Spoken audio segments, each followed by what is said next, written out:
Hair transplant की सफलता सिर्फ बालों पे नहीं बल्कि टेक्निक पे भी डिपेंड करती है। आइए इस वीडियो में जानते हैं कि क्या-क्या फैक्टर्स मैटर करते हैं एक हेयर ट्रांसप्लांट को सक्सेसफुल बनाने के लिए।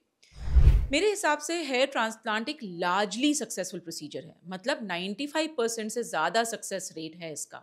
लेकिन कुछ की फैक्टर्स हैं जो हम अपने पेशेंट्स में कंसिडर करते हैं जिससे कि हमारे सक्सेस रेट्स 95% से ऊपर हैं। अब इनको दो कैटेगरीज में कंसिडर करते हैं, patient factors and doctor factors. अब सबसे पहले आते हैं पेशेंट फैक्टर्स पे। आपके जो डोनर एरिया है वो कितना है, वेदर वो हेयर्स जो है डोनर एरिया में वो स्ट्रांग है कि नहीं है। अगर हम वहां से डोनर हेयर्स लेंगे तो क्या वो वाली जगह वहां पे बहुत स्पार्स हेयर तो नहीं हो जाएंगे या वहां पे गंजापन तो नहीं दिखने लगेगा। ये कुछ इंपॉर्टेंट चीजें हैं जो हम देखते हैं।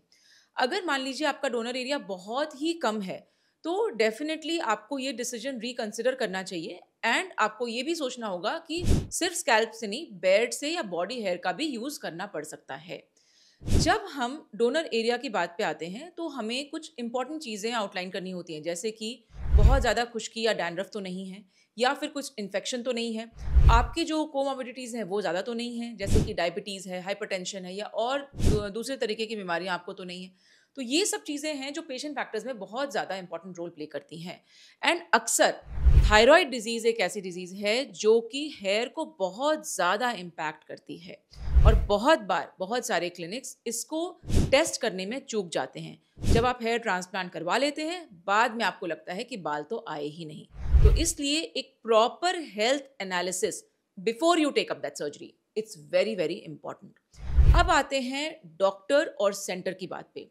हमने बहुत बार देखा है पास्ट में भी और रिसेंटली भी कि हेयर ट्रांसप्लांट में एक्सीडेंट्स हो जाते हैं, मतलब as serious as the loss of life, which is very very unfortunate और नहीं होना चाहिए।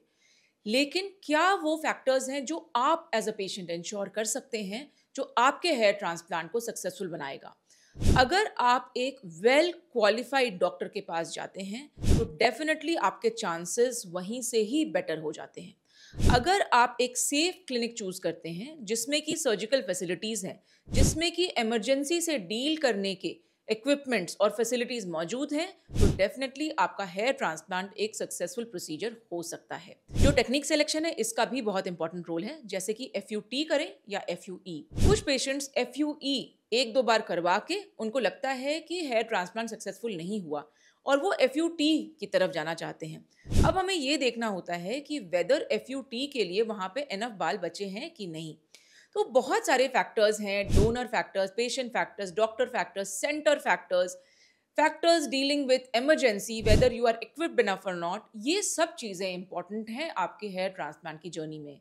ये कोई छोटी सर्जरी नहीं है और अगर आप इसको एक छोटा प्रोसीजर समझने की भूल कर रहे हैं तो I think that it is a very very unsafe thing that you can do to your self.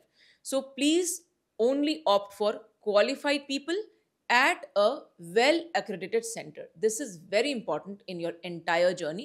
And I would say that the choice of a safe hair transplant starts with you.